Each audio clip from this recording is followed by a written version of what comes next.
ഇതിനകത്തുള്ള പ്രധാന പ്രശ്നം നമ്മുടെ സമൂഹത്തിൽ മനുഷ്യരെല്ലാം ഒരുമിച്ച് ജീവിക്കണം.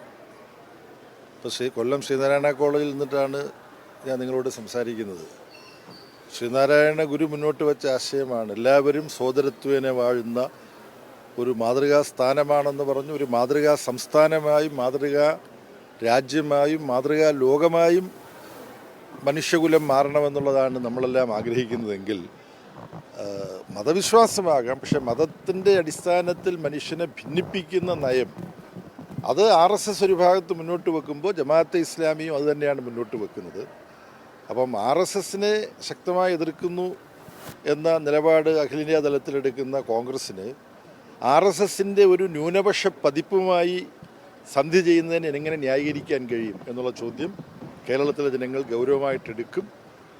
എല്ലാതരം വർഗീയതകൾക്കുമെതിരായ ഒരു വിധിയെഴുത്തായി ഈ ത്രിതല പഞ്ചായത്ത് തിരഞ്ഞെടുപ്പ് മാറും.